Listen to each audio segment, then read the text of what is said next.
Welcome to the Previously Rockhounding podcast, where we explore the world of rockhounding and lapidary from the ye olden days of the 1970s and 80s through the lens of vintage issues of Rock and Gem magazine. If you're a new listener here, the way this works is I read the issue, Sarah reads the issue. We don't discuss it at all, and we come together here on the podcast and share our thoughts on it.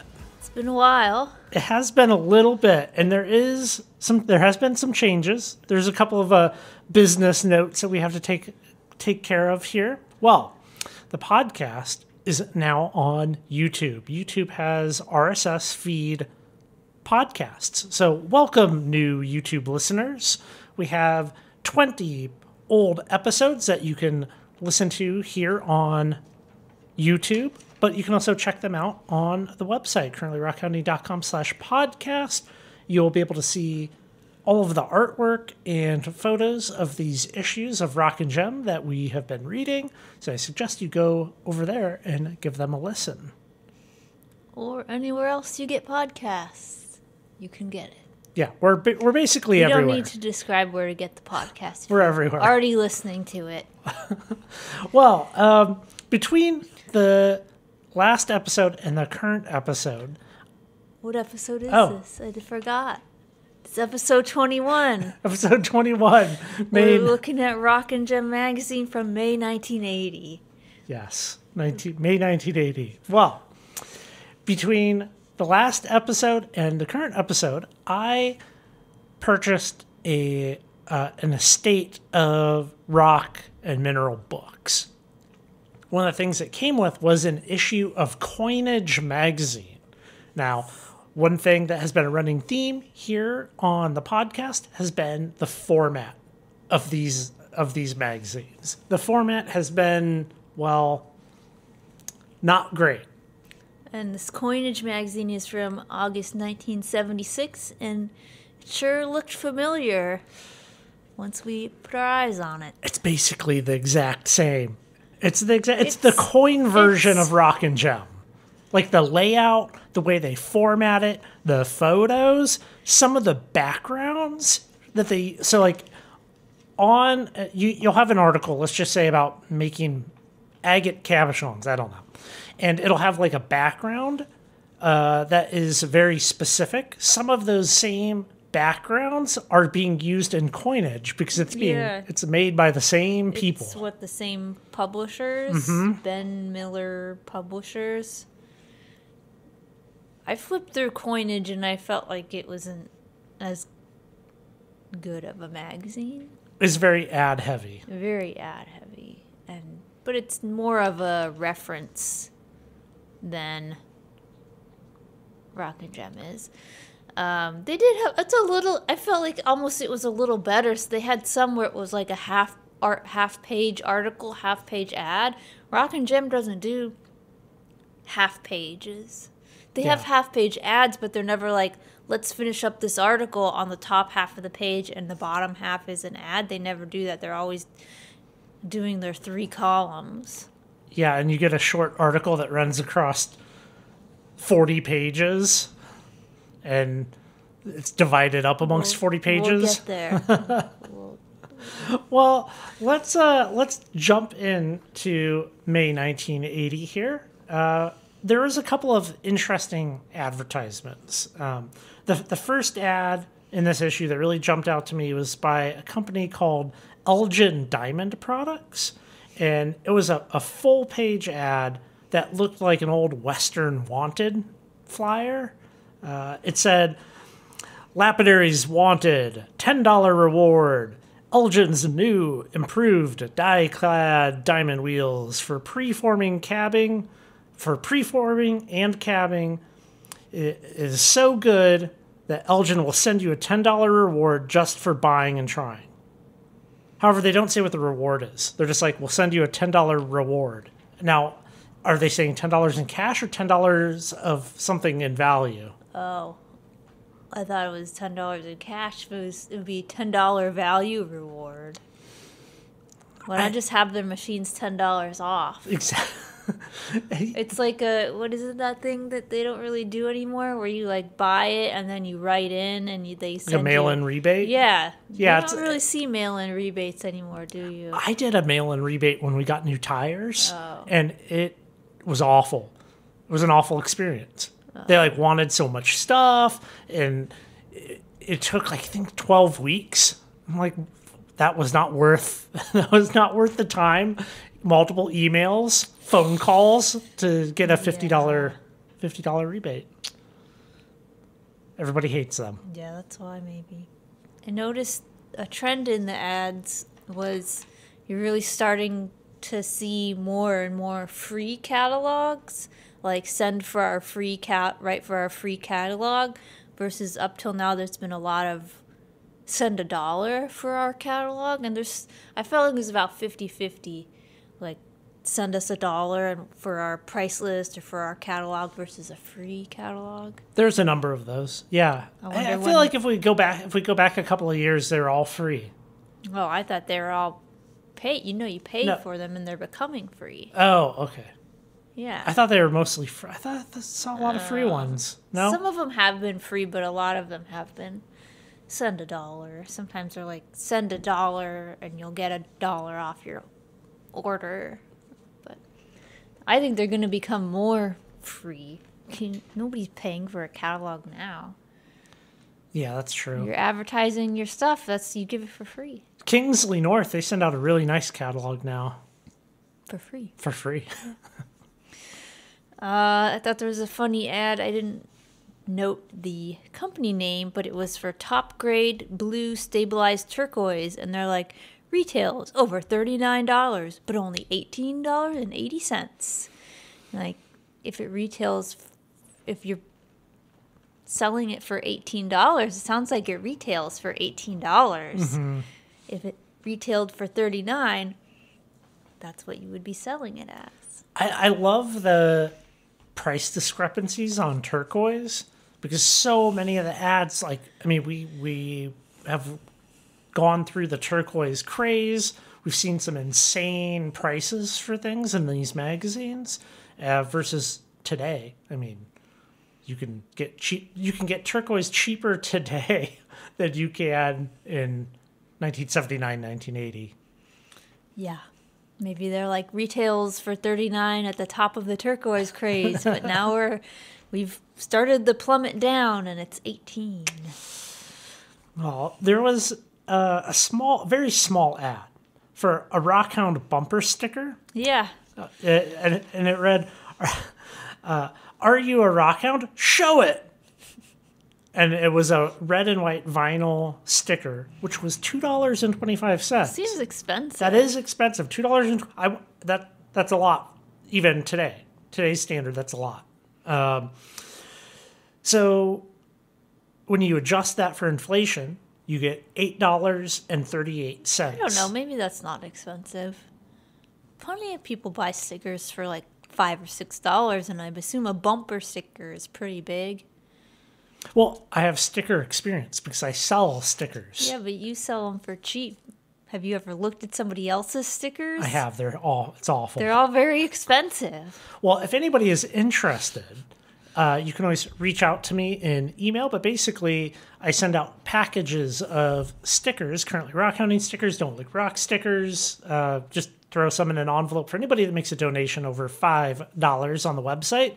And yeah, no, I think that is a little exceptional, considering I see some people selling like a little individual sticker for like $5 or $6 versus a package of them. Yeah, yours are a great deal. Everybody should write in. I'm assuming a bumper sticker is pretty heavy duty because it's got to withstand the elements, and so I don't know. $8 isn't the worst. So what does it say? They don't tell you what it says. I know. They don't tell you. It's a mystery. Just because I like Rockhound? Yeah, it's a surprise. I looked up the address in the ad, and it's just somebody's house. Huh. It's just a house outside of D.C., which I'm like, oh, okay, yeah. Somebody had a vinyl sticker machine. Yeah, how things have changed. Like, you would never put your home address in a magazine now. But, yeah, bumper stickers, the place that I get my stickers made, if I bought them in bulk, I think I can get them for like 70 cents. So, I mean, $2 would be reasonable. Yeah. They probably weren't paying 70 cents, but they got them. Yeah. You gotta say what your sticker is. Yeah, Come what on. does it look like?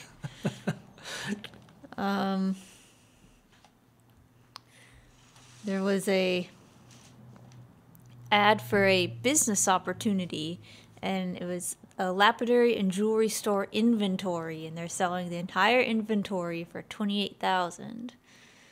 Business opportunity. That seems like a lot. Yeah, I mean, it depends on what it is. I mean, yeah, and they did not say. They just said inventory. I think you could write them for a list. I wonder if that was successful. If somebody was... That seems like a very slow way to sell your inventory, close your store. I wonder if... I guess we're not reading June 1980, but I wonder how many months that ad ran. Good question. Yeah, I would say that nobody probably took him up on it. Yeah. Who's got that much money? Plus, it was in like Southern Oregon, so you'd have to go there and you'd have to move it all. That seems like a big ordeal, but what else are they going to do with their $30,000 of inventory? Just try to sell it. Put a nickel ad in a newspaper. Yeah. I think we're going to see more of these as we continue on. I have some old books and maps that show all the different locations of rock shops. And like going from 1980, 1985 to 2024, we have about 5%. Yeah. So like 95, in that amount of time, about 95% of shops have just gone. So I bet you we see more like that. Yeah. There was one kind of on a similar note. There is an ad for Woodard Ranch for Texas plume agate, and it's like, come hunt your own. And I looked that place up, and it actually didn't it closed, but it didn't close until about 2014. And the last reviews were 2013, but it sounds like it closed because the woman running it died, and they sold the property. So it was like Texas plume agate, and I guess it had agate and opal and petrified wood, just like everything. It's in southwest Texas, and they sold the property. It was over 2,000 acres, and it had a rock shop museum, a little cabin. I mean, when you could go hunt rocks there, they had a couple cabins. They had like RV, camp spots and stuff. And somebody bought it for $5.3 million. And the ad really plays up like there's rocks here, like you can get all these types of rocks, and there's the museum, and they have a like hand-built house with a fireplace with like rock, decoration, and somebody bought it and bulldozed it. Oh. And it's just private now. Okay. And I'm like, what? Why would you buy this very special property that has been for 40 years at least, like running, and people are getting all agate, and just like bulldoze it, and they didn't build anything else. You can see Google satellite, like the foundation for the building is still there. It's very disappointing. But you think of things closing, I don't think of things closing in the last 10 years. When you're like, oh, there's 5% of the rock shops, and you're like, oh, they probably all closed in the 90s. But no, this one, we only missed it by 10 years. Yeah. Well, McDonald Ranch down in Central Oregon, that sold, and I think it might be able to be visited once again. Yeah. But yeah, it's a sad thing to see. I mean, what's the future of a place like Richardson's? Yeah. It's the way it goes. Well, there has been a couple of new rock shops open out here in eastern Washington in the past, 5-ish years. So maybe it's not all bad, but it's not like every little town had a rock shop, and there's cool places like the Peterson Rock Garden all over the place. Yeah. I mean, even when you go to the Peterson Rock Garden in Central Oregon, There's another rock shop on the other side of the highway, which is now closed. Yeah. So. Yeah. Kind of peaked, and we're definitely not in the peak at this point. Yeah, it's just hard to do like that brick and mortar thing. Like, what do you know? Have people coming out to driving all the way out to Southwest Texas. There's not much out there. It's not really by any cities. Yeah. Did you have any other ads? Yeah, there's a couple other ads. I thought there was a lot of ads for a lot of companies making lapidary equipment. I mean, when you think of lapidary equipment now, isn't there kind of like 3 or 4 companies? Yeah. It seemed like there was a lot. I mean, there was like Rock's lapidary equipment. There was Lapcraft, Raytech. I don't think those don't exist now. They don't exist. Yeah. I don't know. Plus, the ones that are around now. It seemed like there's a variety of companies out there versus now, and there's just really limited options. There used to be a lot of options and a lot of competition, and now it's pretty much like Rentel International, Highland Park, Covington, Diamond Pacific. Kingsley has a couple of their own machines, but like those are really like Loretone's kind of on their way out, which is sad. But I have some clamps from Rocks, and I like it. The way they would put their name in. You remember those old like label machines that have it's like it embosses in a sheet of plastic? Yeah. So they would take those and they would just type like Rocks or Rocks Lapidary on it, and they would stick them on the inside of their casting molds. So it's very obvious that that's how they made how they would label their machines. So I have some stuff from them. It's cool. Like it's sad to see it go that way. It's definitely a pre-internet name because you could never Google Rock's lapidary equipment. They were not thinking about Google when they named that. That's not there's no search engine optimization with that name. There was an interesting product from Dotson and Evans. It's the precision slab trimmer. And have we talked about that one before? Have you seen that? I think that's the one. Is it like the score and snap? Yeah, we've talked about that one. I forgot. Thought that was interesting. You don't see many manual machines anymore. I would love to make one. Yeah.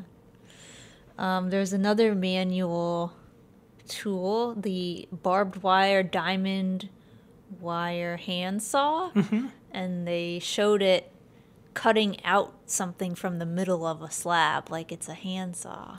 Yeah, so it's like a jeweler's handsaw. So it's like a little wire, and it goes between like kind of a U shape, and you can take it off and drill a hole, and then put it through the hole and reconnect it and cut like an inside shape. Would that work? Yeah, it's mostly used on softer things. They imply, I think in the drawing on the ad, I don't think it was a photo. It was a photo. It was like a Brazilian agate. That would take a while? That would take a while. There's a lot of curves in their cut, too. I've never cut a rock manually, but... You cut soapstone manually. That's true. That was fun with a wood saw. That took a really long time. Yeah. But it's worth it. We got a couple of nice blocks. Where are they? They're out in the shop. Oh. Felt like a lot of ads in this issue.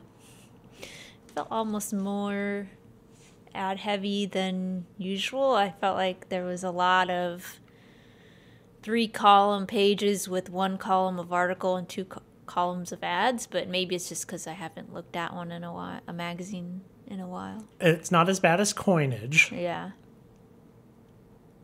But felt like it was a lot of ads. The last ad, I thought it was funny.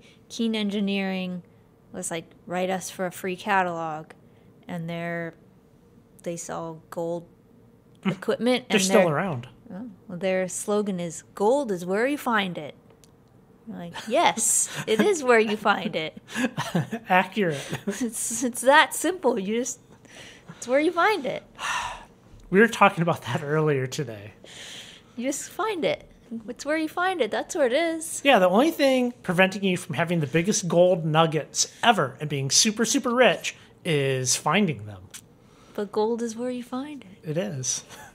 A lot of ads. That is all I have to say for the ads, though. Well, moving right along then to the columns.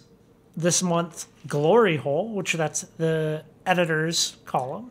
He recapped the Tucson show, which seemed really good. I mean, Tucson show's always good, but that's basically what he said. It's really good.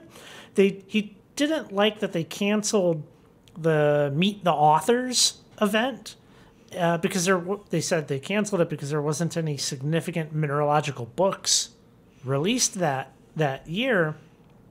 The editor, he didn't care for that because he published a book. Yes, his book. His book, which I have. His book is Rockhounding in Baja, and I read it.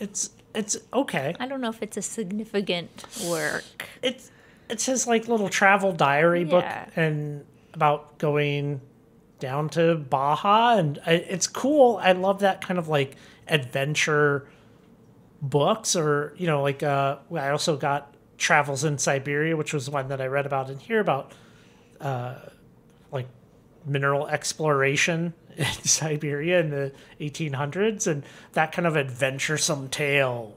But that's not a truly significant mineralogical book. Like they would do like more research, right? Yeah, but do they have to? I mean, why not just feel like any author that wrote a book that wants to do a little talk? Like, why cancel the event? Just have someone go do it.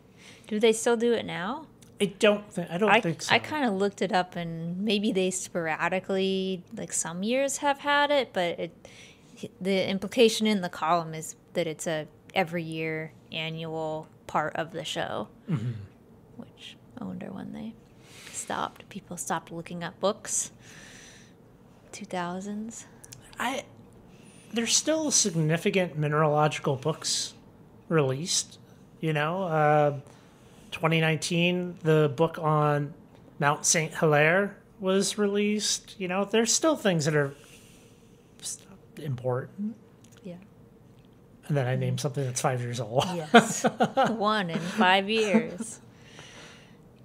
He mentioned that at the show, they had an auction to benefit the mineralogical record, and Rock and Gem contributed some printer's proofs of previous covers, which is interesting to be like Rock and Gem is helping mineralogical record, and I would assume that mineralogical record was less of a moneymaker than Rock and Gem, seeing as all the ads and in Rock and Gem's a little more general audience, probably has a wider audience, but it seems funny to be like Rock and Gem's like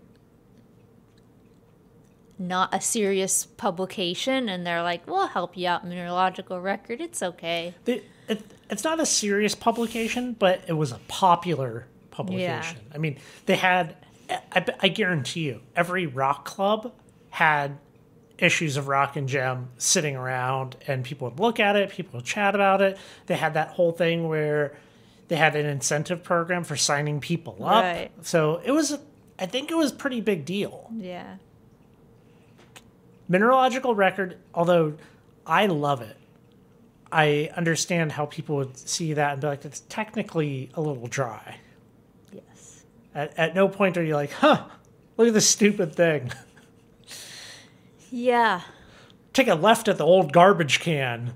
Like, great directions, guys. Well, Frantic Fumbler.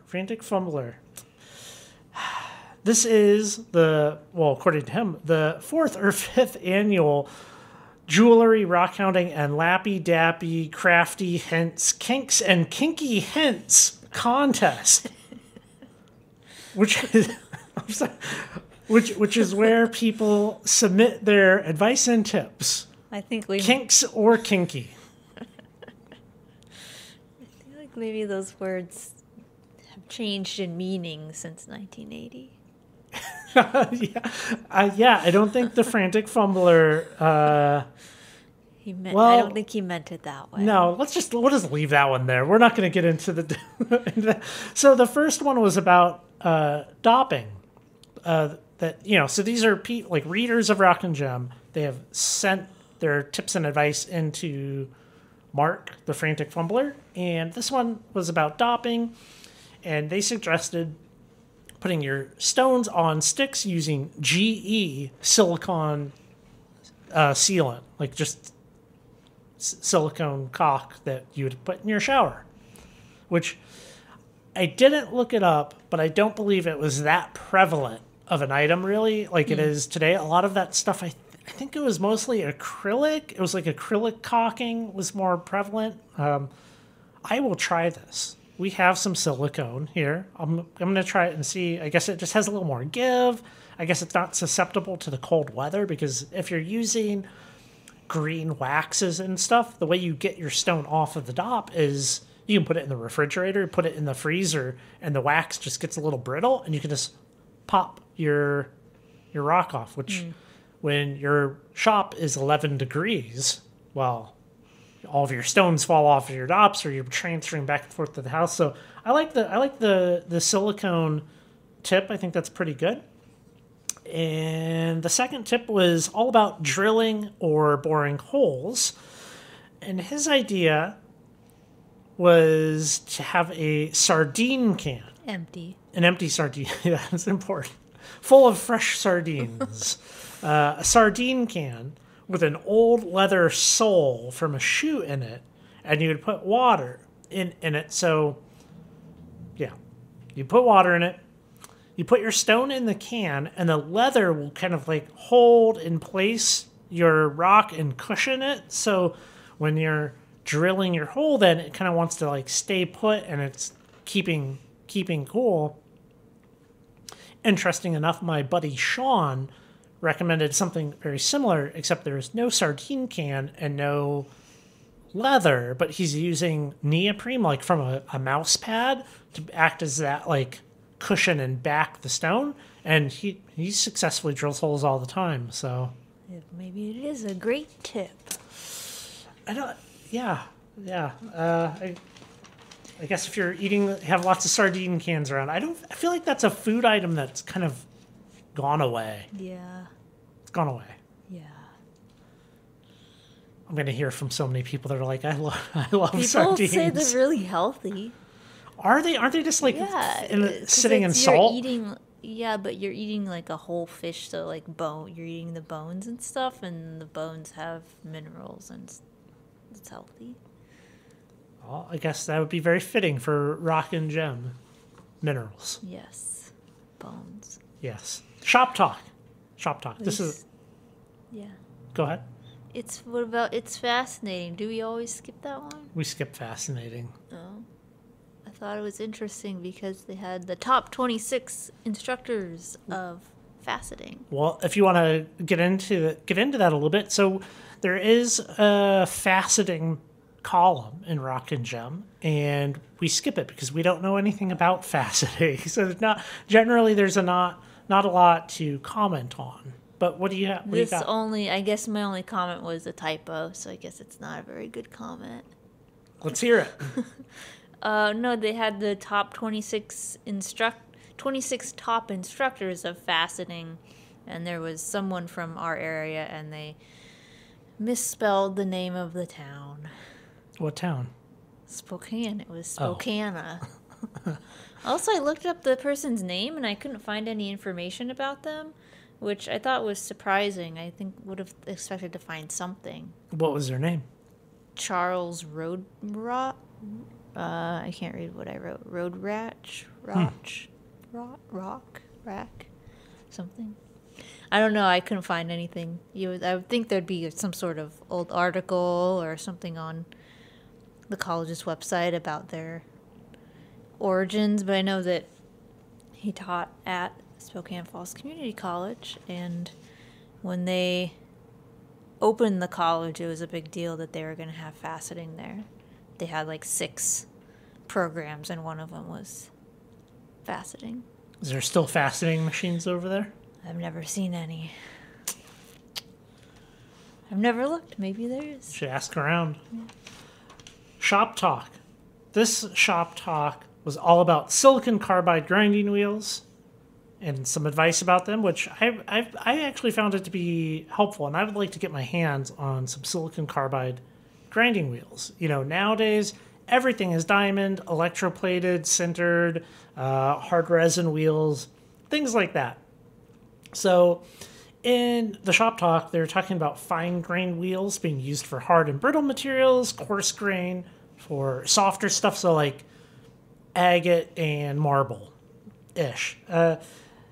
They went on to talk about some things like, the maintenance of them and keeping them dry when they're not being used, which that's not something that I've heard before, but when I've picked up a couple of my arbors, there's some old damaged silicon carbide wheels like on them, and they do say spin dry on the wheels, but now that I'm like hearing that, I'm like, oh, that makes sense. Like if they are somewhat porous and you're putting water on them to keep them cool, well, if you don't want them to freeze, the water will expand, crack.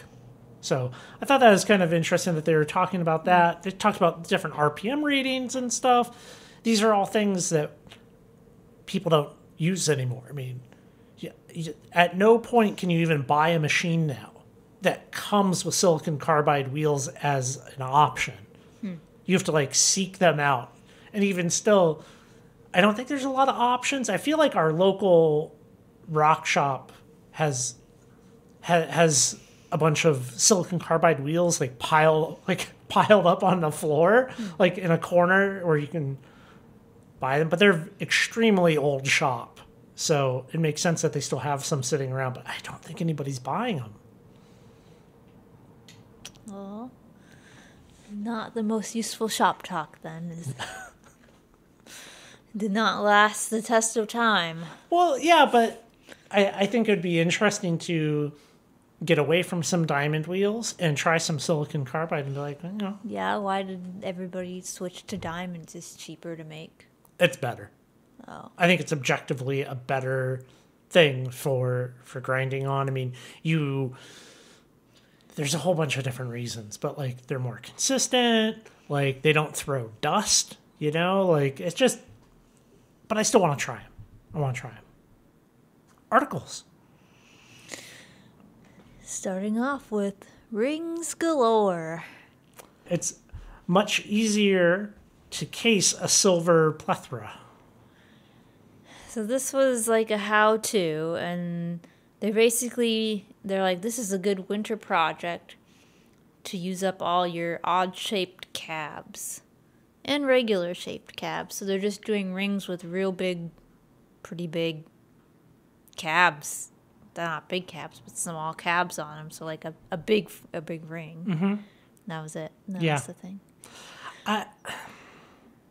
These are the types of articles that, I don't know, it's like they're so similar to so many. Yeah. Like the silversmithing articles, it's like, here's your bezel. Like they go through the step-by-step. Done. And you're like, I don't know, if you're a subscriber, imagine you're a subscriber to Rock and Gem in 1980, and 10 of the issues have a how to make silver rings. You're kind of like, once you have the basics down of making a silver ring and putting a stone on it, it's not a whole lot of variation to it. Yeah. So. Yeah, I was wondering why they put this as the first article. It wasn't. I guess you could look at it and be like, I could do that, step-by-step directions. And then you buy the magazine. I know there's also a thing, like, people don't read a magazine front to back. They, like, flip through it. Sometimes it's, like, a thing, people read a magazine back to front. So maybe the fact that it's the first article is, they're just like, nobody starts at the beginning. Just put whatever you want there. Yeah, I mean, that's something I've somewhat forgotten about. Before starting this podcast, I had never fully read a magazine. Like, the index, every single article, every single, ad, all of it. I've never done that. I don't think anybody really does that. Why would you read every advertisement in a magazine? Yeah, you just flip past them. Yeah, so maybe they're less concerned about the overall format. Yeah. But I mean, this was one of those articles where it spanned pages 8 through 16, which is a total of 27 potential columns for the article. And 13 of those were the article. Like a little less than half were article and over half were ads. Like, Yeah. I don't know, they just needed a long article with a lot of pictures because, like, advertisers are paying to be put in the front of the magazine. I guess I never thought about the placement in a magazine being like there's like prime real estate at the front. I don't know. I don't know. I mean, if you're reading a magazine, maybe you look at the ads at first, but you just get towards the back, you're not reading every magazine. It seemed like towards the back of this one, it was like you hit a point where it was a lot of international sellers. Mm-hmm. And it's like maybe they paid less, or it's one person and they just put them all together. It was, I don't know. Well, I don't want to get back into the ads, but there was one ad that just said like some lapidary company's name, and it said, "See our ad in the June issue." Uh-huh. like, we're not paying for multiple ads. We'll just tell people to look. Yeah, go back a couple of months. Yeah. You're good. I think they've done that before. I think we've seen that Yeah. before. It wasn't really that special of an article. I was like, why put this first? Why make it more ad than article? It's not really a good introduction to the magazine. It doesn't make me want to keep reading it. Well, we kept reading. We did. We kept reading it. Field trip. I like the field trips. Field trip to the Calico Mountains. The California Range presents gemstones on a silver background. I wouldn't say this is so much of a field trip. Rather, it's like this explanation of the Calico Mountains and the rocks that you can find there. The author did go, but it wasn't like that. We went camping and did this, and it was more matter of fact. Like, this is it. So the Calico Mountains is a site between Barstow and Baker in California. They talked about some of the history of the area being prospected for silver in the late 1800s, the rise of the two Calico silver mines, the Silver King mine, and some of the rocks that are found in the area, agate, jasper, petrified wood, and the Calico Mountains have been referenced a couple of times now in previous issues that we've read here, so kind of have a little bit of an understanding of it. It's hard to tell. There's some photos in here of the rock, and you can't really tell from like the black and white photos in the magazine. But the seam agate from the area is really pretty. I looked it up. There's like light blues and purples, and it's nice stuff. They didn't describe them though. Yeah, they mostly talked about getting minerals from the mine tailing piles, which I looked up on Mindat and didn't look like anything special at all. Yeah. It was a little bit of an underwhelming field trip article, and I think it's the only one in this issue, wasn't it? No. So I do like that they drew a distinction between agate and chalcedony in here, which a lot of people even still have a hard time with that today, and it's neat to see in 1980 they're like, there's a difference, okay? Yeah. There's a difference.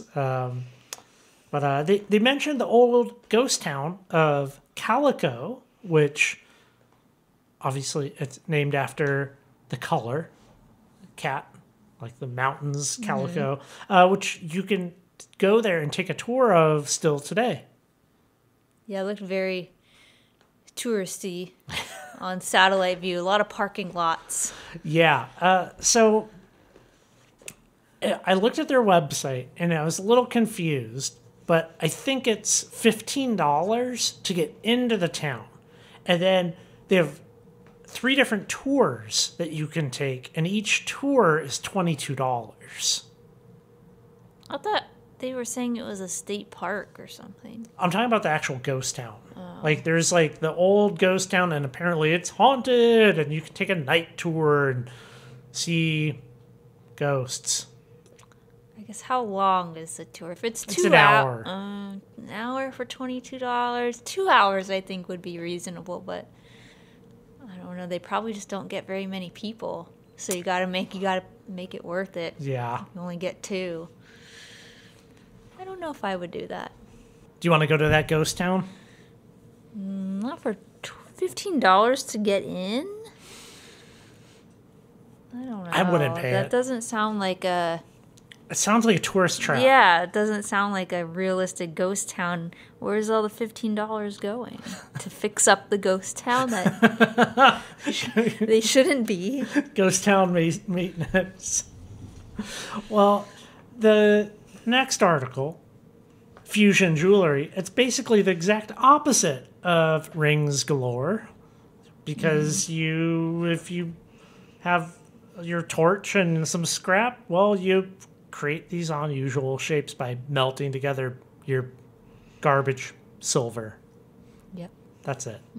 No, literally, that is the article. We're still coming off of the record high, like, silver prices, and when this was written, when it was written was, 6 months, who knows how long before it's printed, so people are like, you got those little silver scraps, you can't throw them away, melt them into fun shapes. I'm not much of a jewelry guy, but this is pretty up there for jewelry that I don't like. It was not aesthetically attractive. Imagine you have all these, like, silver that you took through a roller mill, and it's all, like, flat and little bits and wires and stuff, and you just laid them out on your firing brick, and you aimed a torch at them, and it melted into this, like, little globby, melty mess shape that has, like, the impression of the brick on the back, and you're just kind of like, okay. It gives, like, strong, like, summer camp vibes, except it's made out of silver. Yes. Yeah. So. Yeah, I wasn't too impressed. Yeah. There are photos of it up on the website for you YouTube listeners. Go check it out. You can see this weird globby... You'll get inspired. Yes. Do you want to get rich, Sarah? Do you want to invest in minerals? Should you crystallize your dollars? That's crystallize. Okay. Crystallizing sounds like you're preserving your dollars, which I guess is kind of you're fighting inflation, and that's not what they meant. So, do you want to crystallize your dollars? Well, the key to investing is selling. Well, I will sell you. I have some zeolites that you could buy from me. But it's an investment in your future. Oh. Yeah, this is one of many investing in minerals articles. Again, surprise, they say you should. Yeah. I like Bob Jones. Bob Jones, his articles, I think, are really well written. They're good. I actually have Bob Jones's book. I have yet to read it, but maybe I'll make that happen. What book? The Frugal Collector, which it's a pretty significant book. It's like a textbook size, like hardback, and it's about the things that you can and should have in your collection if you're really into rocks and minerals, and how you can do it cheaply. So it's pretty good. I like the concept of it. That's why I bought it. Was he a mineral seller? Dealer? I don't believe so. So I felt like there was a flaw in his invest in minerals plan, which if he was a dealer would have made sense. But what did you think of his plan? His plan breaks down into 3 different categories. Using your better judgment, just I know this thing. To decide what you're going to buy. Yeah, to decide, like, I'm buying this cheap and I can flip it. Mm-hmm. Get to know a dealer, like befriend somebody that's in the industry and lean on their expertise to be, like, to, that they share that with you and to be knowledgeable and not be deceptive. And then the last is a mineral investment firm. Yeah. Is there any mineral investment firms around now? There's kind of like there's some like weird, not in the traditional sense of like how you would invest in like a mutual fund and like you have a money market account and there's a money manager guy, but there are groups that leverage collective buying power to control markets. So like that could be something like we leverage all of this money that we have and we purchase we buy everything this mine produces. We buy everything this mine produces, and because of that, we control the market and we can sell it and offer up those profits to our people in the group. So we can't go that route anymore. So we're going to either have to use our own judgment or we're going to have to rely on a dealer, which I just felt like his plan on allying yourself with a dealer is like, find a dealer that's going to give you a good deal. And they're going to be like, this is a thing that's a good deal because you can sell this. Well, why wouldn't the dealer just hold it and sell it? I mean, maybe the dealer's got other things. Maybe they're just not involved. They don't want to hold it, and they just want to get rid of it and move their stock. But I'm not sure. I mean, he says that minerals can have a 15 to 25% growth a year. No. Yeah, because inflation was like 15%. The idea of investing in minerals can be done, or investing in rocks and selling these things. I think if you are highly knowledgeable in one category, I think it's doable. I think you could do it. Like, I know enough about thunder eggs to where I could contact mine owners and hand select thunder eggs that I know are good and either resell them whole or sell them cut and do that. I mean, that's kind of the way that works. Like, yeah, that's a little different. That is different, but investing in minerals. Yeah, I mean, they're really kind of talking like buy a big watermelon tourmaline and then sit on it for 6 months and then sell it. Yeah. Which I don't know if I agree with that. It definitely is not just a thing you just like dabble in. I think if you were really gonna make money doing that, you need to know the right dealers and they have to like you and give you good deals and good advice, or you have to have your own information and your own avenues for selling things, and it just is not the person reading Rock and Gem is not the person who's ready to invest in minerals. I think if you're ready to do it, you're already probably doing it. You're not getting the advice from this. You know? How many people made oodles and oodles of cash off of Beanie Babies? The people selling them at the mall in the 90s, they made some money off Beanie Babies. And now they're all like valued at like a penny. But, I get it. I get the concept behind it, but I don't think people should be doing it. No. Tinsmithing. Take a curl, a twist, and add an agate seat. I thought this was interesting just because things aren't made out of tin anymore. No. And this guy was taking tin cans and kind of cutting them up and bending them until he was inspired because they were making tiny sets of jewelry as a table setting. Not jewelry, tiny sets of table settings for a table. Yeah. Well, for a party or so. What was it? So I feel like this article barely fits in. Yeah, it barely fits. Does. Okay, so you got this guy and he's into tin bending, and basically tin cans. He liked juice cans, like the heavier duty juice cans, which I don't think juice cans are a thing anymore. I remember them in the 80s, but not no more. But anyways, so he's taking juice cans and he cuts them up and bends them into little kind of like doll-sized chairs and tables. They're very intricate. Looks kind of like a metal scroll worked, like a lawn patio deck chair type thing. And then he would put a polished stone as like the seat cushion or the tabletop on it. Now, it does look neat.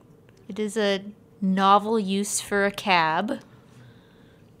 But it's not about making cabs. Yeah, because I don't think he was making them. No, he was like he found someone who made them and partnered with this other guy. Yeah. So it was a little light on information, the whole article. Mm-hmm. Yeah, I don't think if working with silver is rock and gem, how is working with tin not rock and gem?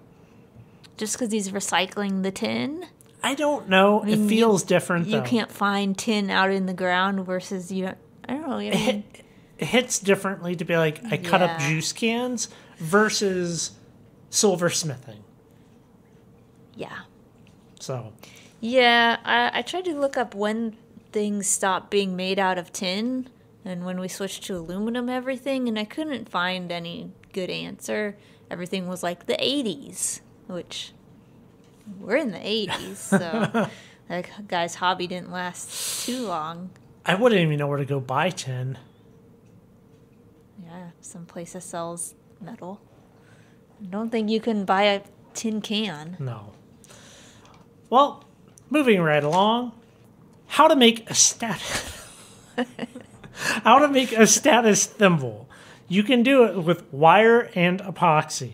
Without a doubt. Best article name ever. But yeah. It, not overall great. No, but that was a pretty good name. Yeah. So a sewing thimble, like that you put on your finger so you don't jab yourself with a needle. You glue wire to it.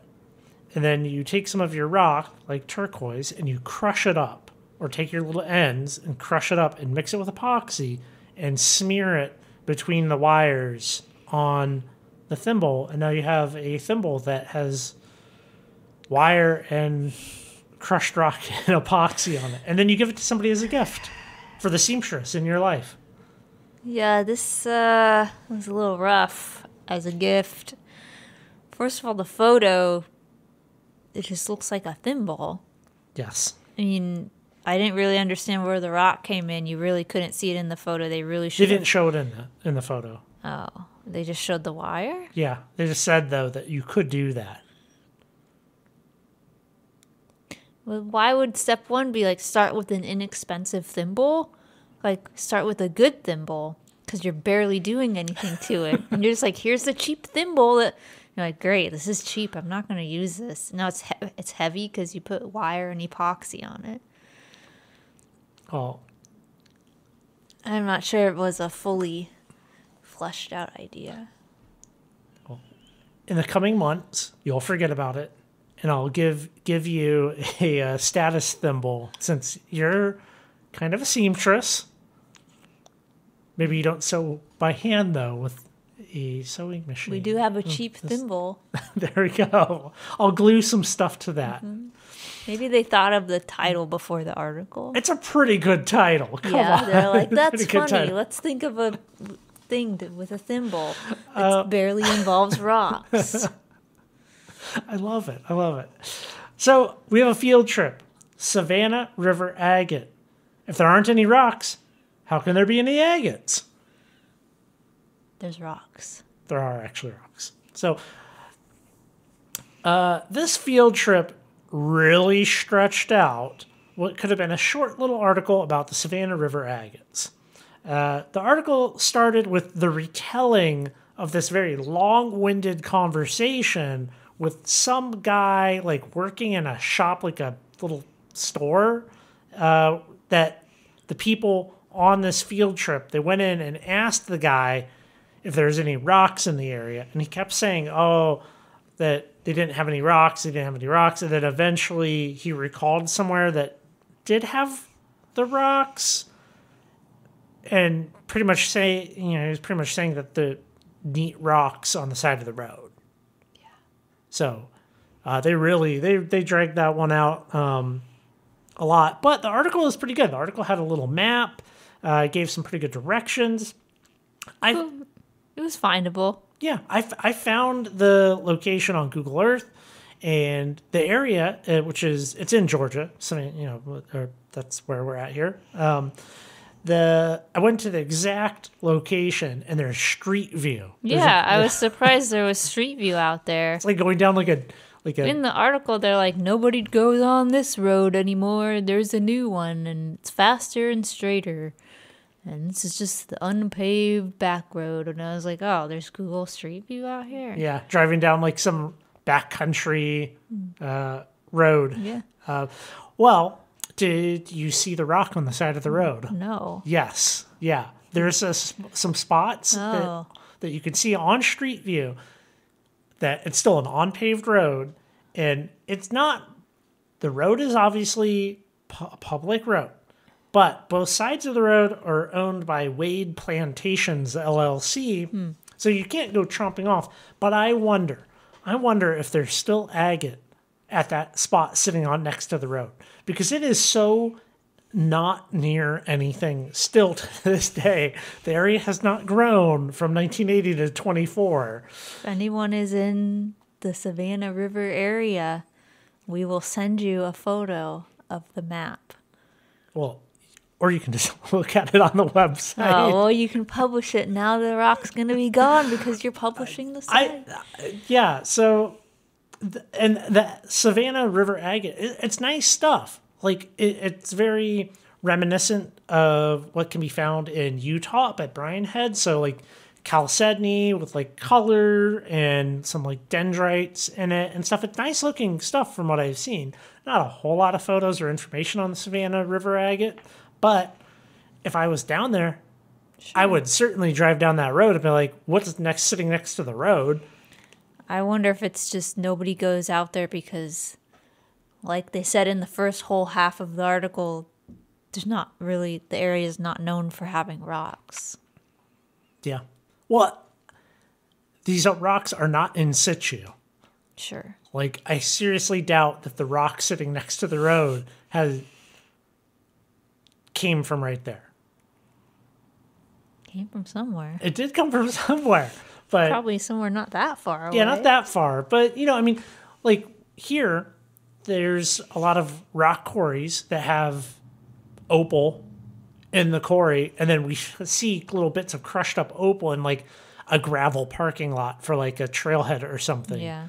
So, I assume it's similar. I don't know how they really operate aggregate mining operations in Georgia, but certainly in almost all of the field trip reports, they talk about like stopping somewhere and asking someone, and I don't think that would work now. We should try it. We've never done that. Yeah. I a little regret that after reading some of these, because I think a lot of old rock shops will have like a little hand-drawn map. Because I actually have some of these old hand-drawn maps that like they photocopied and be like, it's like a promotion/brochure for their rock shop. But then they're like, oh, head out into the desert, out this way. Take a left at the old tree, and there's piles of agates for as far as the eye can see. Yeah, we've tried to stop in at some rock shops. It's kind of taking a gamble. Is it going to be somebody who knows about local stuff and has a map? Or is it going to be beads that help you achieve inner peace and amethyst skulls? I feel like there's not a lot of crossover. Like the international bead dealers, they don't have like cool hand-drawn maps. No. But yeah, we should in this coming summer, I will add to our stop, like our adventures. Yeah. Let's stop and check this find rock out. shop out. Arrowhead. Ray Anderson can make arrowheads good as old. Ooh. So this article by Earl Spendlove tells how he met a napper, Ray Anderson, at a rock show, and eventually, he like befriended him, learned, and eventually went to his house and learned the process of flint napping from Ray. And apparently Ray was really good. Yeah. That was the gist of it. Pretty They much. made it sound pretty easy. I think I've never tried it, but I know people that do flint napping, and I think like the real basic shapes are pretty easy, and you can accomplish them in a relatively short amount of time of little instruction. But some of the more elaborate things that people nap, less so. I mean, he was using just like a piece of leather and a piece of copper. Mm-hmm. And he was like, I don't use those anything else. I tried them and they don't work as good as this. Yeah, people do some amazing stuff with like I can't remember what they call it. It's like a ishi stick, and it's like people use either antler or a more modern version, a little piece of PVC pipe or like plastic dowel, and it's just like a little piece of copper sticking out, like a copper nail almost, and you pressure flake, go around and make a little sharp edge on something. I've never tried it. I would like to try it at some point. I've had some people offer to teach me, but I should maybe take them up on it. In the article, they're talking about, I guess Ray was out with somebody else, and they were at like a Native American campsite, and they were collecting artifacts from an old fire pit, and they realized when they dug down under the fire pits, they found more material that was buried under the fire, and he realized that doing that makes the material easier to work with. Mm-hmm. And he was like, I don't know why, but it does. And in the article, it said, nowadays the authorities frown on fires in backyards, which... Was it illegal to have a fire in your backyard? I think they're in California. You can have a fire in your backyard in California? I don't know. It wouldn't surprise me. I don't know. I've never heard of not being able to have a fire in your own backyard. I guess it's different when you're buried. Sound like a fire in the ground that you're burying. So maybe you have to have a pit or I don't know. So it is a thing to heat treat like cherts and jaspers and things like that and make them more workable. You can also change the color. I've done a little bit of heat treating of jasper to get it to change color, which is just kind of a fun experiment. I think it's the Puget Sound Nappers Guild. They actually have on their website a long list of different jaspers and flints or whatever, and how they heat treat it. You can heat treat them. Most of it's at toaster oven temperatures, and it'll be like, oh, like this temperature for this long, this temperature for this long, and then, oh, now your brown jasper is kind of red or kind of purpley, and that's what I did. Yeah. It's kind of fun. Yeah. The other quote from that article, they were talking about, since he can't use the fire in the backyard, he uses a pan on the stove or something, and they're saying, not only does Ray's wife Bee let him use her stove, she allows him to use her entire kitchen. Like, how nice of her. It is nice of her. Allow him to use her stove. But then in the article, she was like, put down a rug before you start. Oh my gosh, put down a rug. That's not how it was. That wasn't the tone. Yeah, she like ran in and was like, put down a rug before you start. In the article, it said that she referred to him as honey. Okay. Well, in her Texas drawl. She was like, honey, put down a rug before you start. You're getting obsidian shards all over my kitchen. That was the rest of the quote. You shouldn't do flint knapping indoors, and people that will do it indoors generally have a fan so that the ultrafine, like silicate chips and dust and bits that you produce don't get inhaled. Don't breathe them in. Which is a perfect segue. Speaking of dust. Improving your buffer. Here are some hints for eliminating buffing problems. Now, this buffer that they're talking about is like for buffing out jewelry, like silver, things like that, not the polishing of stones, although you could kind of use it like that, but generally not. So these are buffers that have like a cotton wheel on them or like a fabric wheel that you apply rouge to. The article is pretty good, and it's mostly just about controlling dust, but like also kind of protecting your wheels. The author, he started by saying that his first buffing machine was a drill mounted on a steel milk crate, so he can really appreciate the luxury of a modern polishing lathe and dust collection.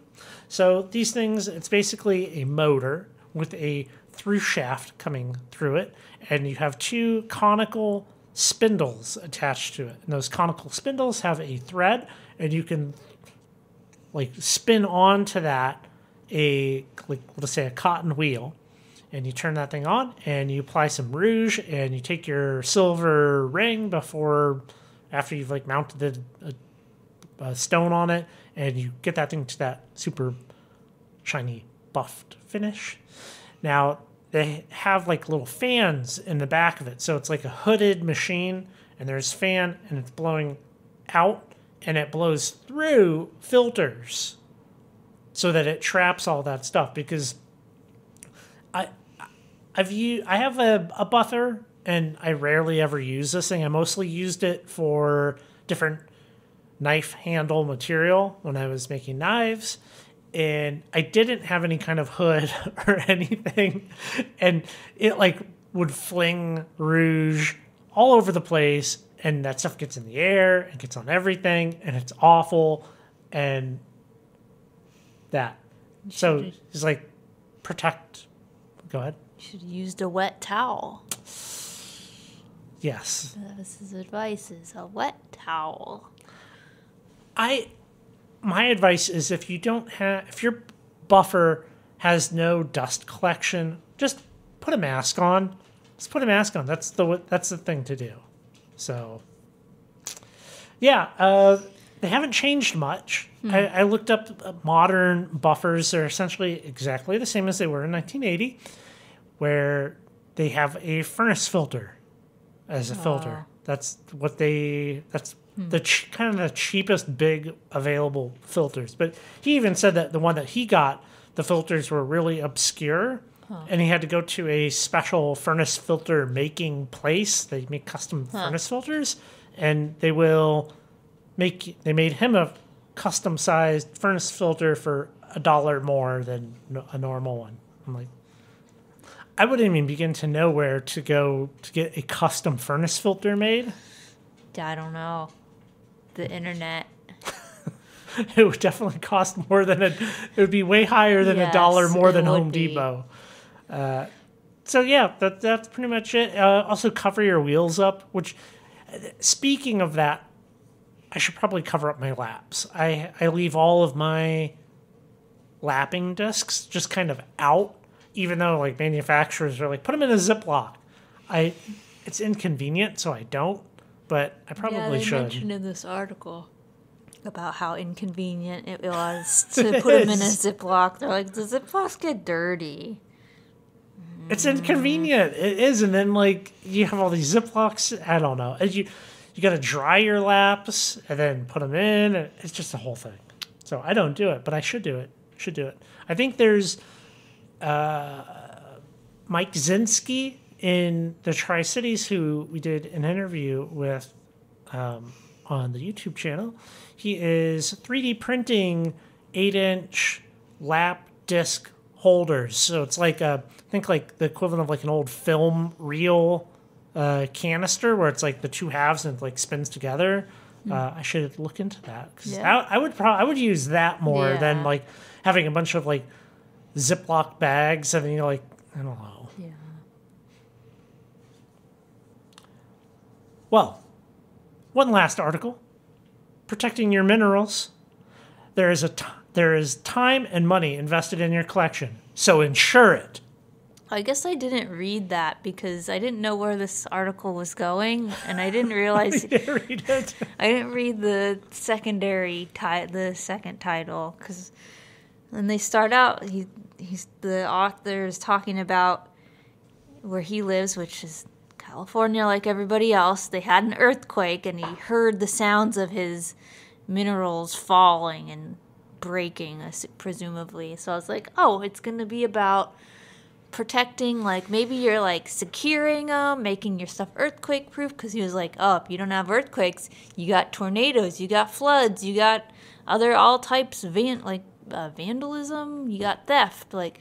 And I was like, okay, he's gonna talk about like safety proofing your collection, but no, it was insuring your collection, which was still. Does anybody insure their collection nowadays? Probably. It was still good. It was pretty good advice. I mean, in general. Yeah, most of it's covered under like homeowner insurance policies, but you do have to have some level of documentation, which that's the big thing that he talked about here. I mean, it's helpful to have documentation just in general of your collection because I don't think a lot of people do. Yeah, but they probably don't have things that they need to insure. Yeah.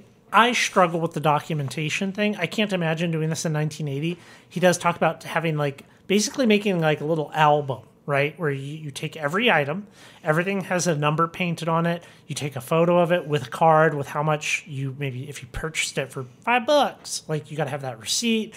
All of those things, I mean, it's nice to have a collection appraised, but like there's a lot of costs associated with that as opposed to just documenting it all yourself. A lot harder back then. I have a pretty good, well documented and kind of cataloged bunch of rocks, but we're not at the point even where I have like a spreadsheet and painted numbers, which is something I really want to do. I really want to take every keeper rock. Now I do this for my micro mounts and I do this for my thumbnails and some of the display cases have labels, but at no point have I been like rock number 1 has a number 1 painted on it and the label is number 1 and then there's a spreadsheet with all of that information with a backup label. A lot of people will take a photo and insert that photo along with that in the spreadsheet so that you can have this like proper documentation of the collection. So few people do that when I have seen people's like spreadsheets or they've shared some of it, I'm like that's a lot of work. Like Steve Sorrell's website, the Pebble Collection, he has an amazing amount of documentation. He keeps it all online for everybody to see and enjoy. It's I don't know. Overwhelming. Do 2 a day? How many months would it take to finish?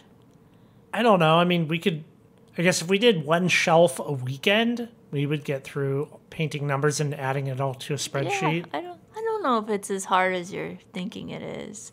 I bet there's probably apps too where it's just like everything is in an app where you like take a picture and you put the name, but I mean a spreadsheet is a better idea. Yeah, spreadsheet's a timeless thing that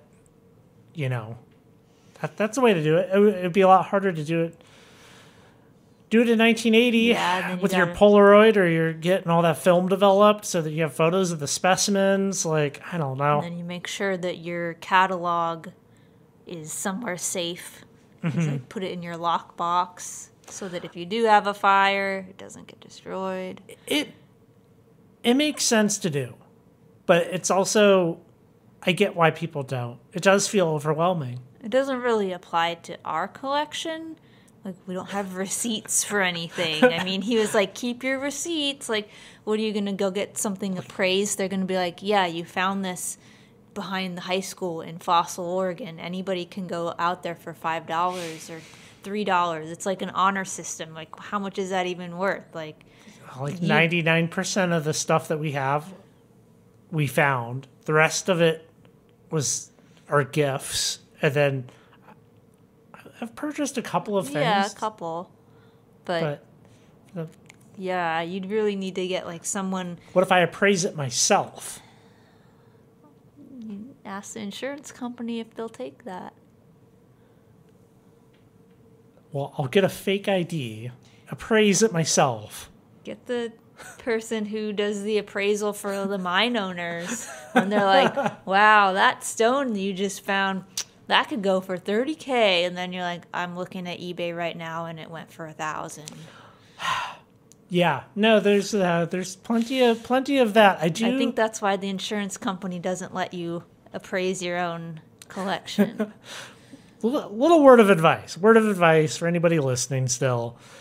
If you watch a video and somebody is talking about how expensive something is from a particular mine, go over to eBay, search the sold listings, and be like, Amethyst, then that mine's name, and then you'll see the actual price and not the inflated for YouTube price.